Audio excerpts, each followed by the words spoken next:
Di sini sudah ada kit PCB pre-emic yang sudah rusak. Kemudian saya ingin mengambil beberapa komponennya seperti potensiometer dan melepas kabel ini.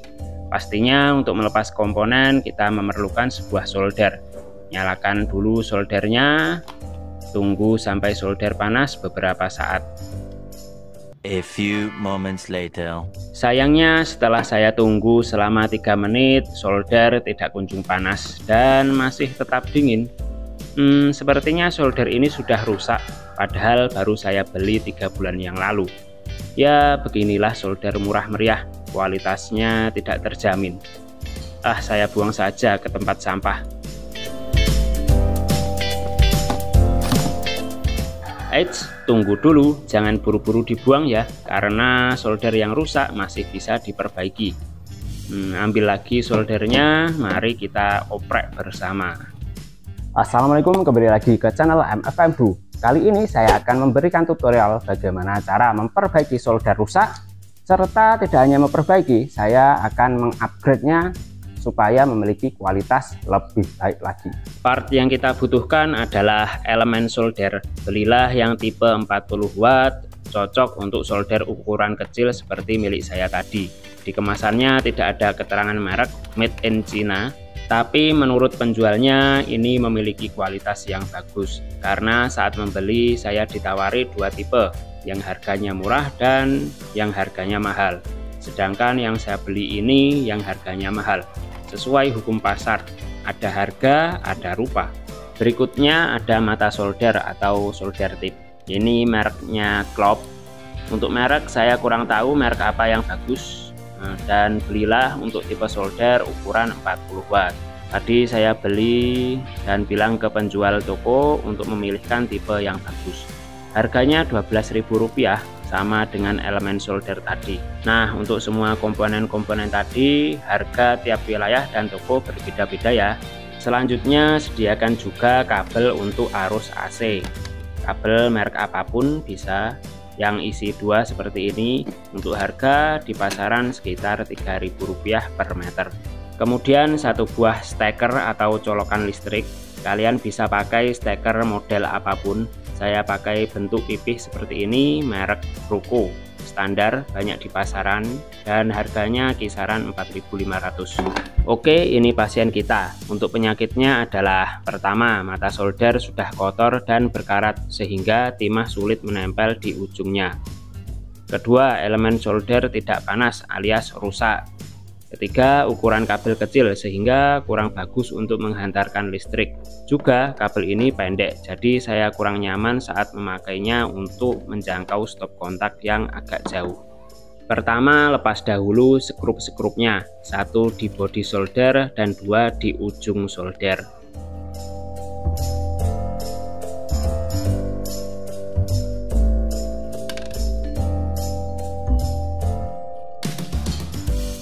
Bongkar semua part-part yang akan diganti.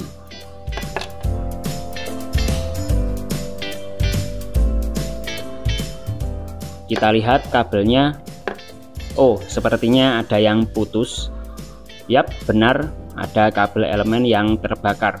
Biasanya disebabkan karena mulai korosi, dan itulah hal yang membuat solder ini rusak. Kita ambil elemen soldernya.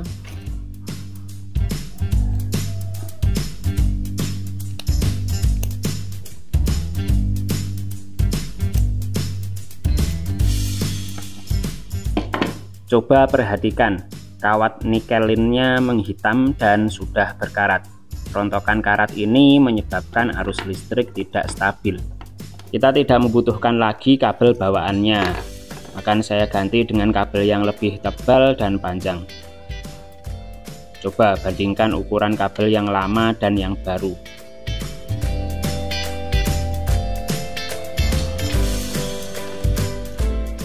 Oke, untuk casing masih kita pakai. Oh ya, lupa, kita juga masih membutuhkan selongsong anti panas ini karena di komponen baru tidak ada, jadi jangan dibuang ya. Pasang elemen solder yang baru.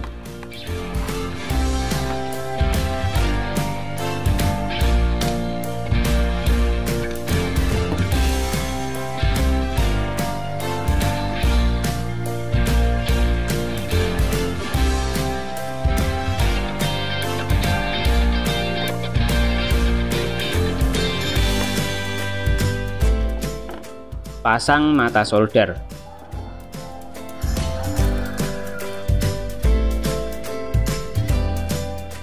Sesuaikan panjang mata solder sesuai dengan kebutuhan kalian ya. Kemudian kencangkan baut elemen solder untuk mengunci mata soldernya. Langkah berikutnya kupas kabel.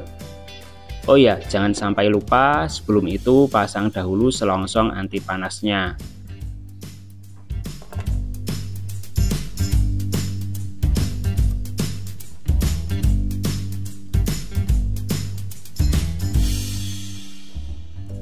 Sip, sudah terkupas. Selanjutnya sambungkan dengan kawat elemen solder dengan cara cukup dipilin. Untuk rangkaian arus AC seperti ini tidak ada kutub positif maupun kutub negatif. Jadi cukup hubungkan saja kabel. Jangan khawatir tidak akan terjadi kutub terbalik. Sedikit tips agar lebih aman, kabel harus disambungkan minimal dengan 3 kali pilinan supaya kuat dan tidak mudah putus. Lebih banyak lebih baik. Kemudian pasang selongsong anti panas. Supaya lebih kuat, lilitkan kabel pada gagang solder, lalu pasang solasi seperti ini.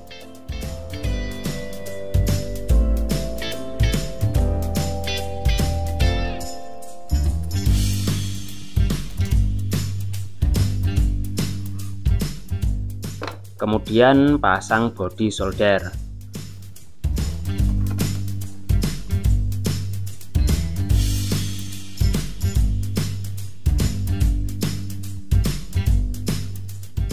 Pasang skrup.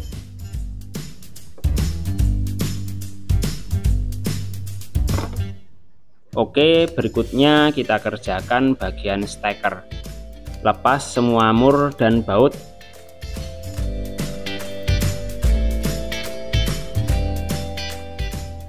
Lilitkan kabel ke baut lalu kencangkan murnya.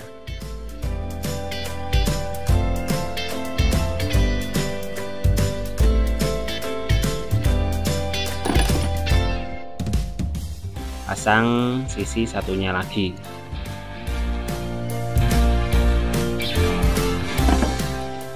Supaya sambungan steker dan kabel lebih kuat, buat simpul seperti yang saya lakukan ini.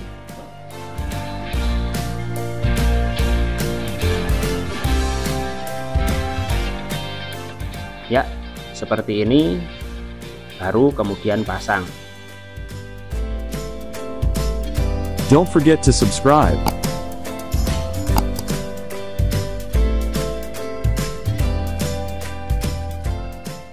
Pastikan tutup steker sudah tertutup rapat.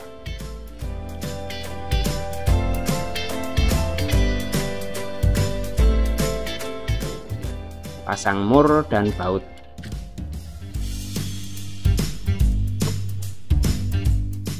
Mantap, perbaikan sudah selesai. Mari kita coba. Setelah diperbaiki dan di-upgrade, solder lebih cepat panas. Yang tadinya harus menunggu waktu 3 menit, sekarang 1 menit sudah bisa dipakai. Kemudian timah mudah menempel pada mata solder. Ketiga, kabel lebih panjang dan nyaman dipakai karena bisa menjangkau stop kontak yang agak jauh. Keempat, suhu lebih tinggi dan stabil daripada bawaan solder yang lama. Tentunya dengan semua perbaikan itu, proses solder menjadi lebih cepat selesai dan membuat kualitas solder lebih baik daripada yang sebelumnya. Setelah dihitung-hitung, total pengeluaran lebih banyak daripada membeli solder baru di harga Rp15.000. Setelah diperbaiki membutuhkan total biaya Rp34.500. Lebih baik dari awal kita membeli solder dengan kualitas yang baik sekalian. Memang harganya lebih mahal, tapi sebanding dengan masa keawetannya yang lebih lama pula. Seperti merek terkenal Deco atau Tekiro misalnya, sesuai dengan hukum pasar, ada harga, ada rupa. Jangan lupa dukung channel ini dengan cara like dan subscribe, serta tinggalkan jejak kalian di kolom komentar ya. Terima kasih sudah menonton video ini dari awal hingga akhir. Kurang lebihnya saya mohon maaf. Wassalamualaikum warahmatullahi wabarakatuh.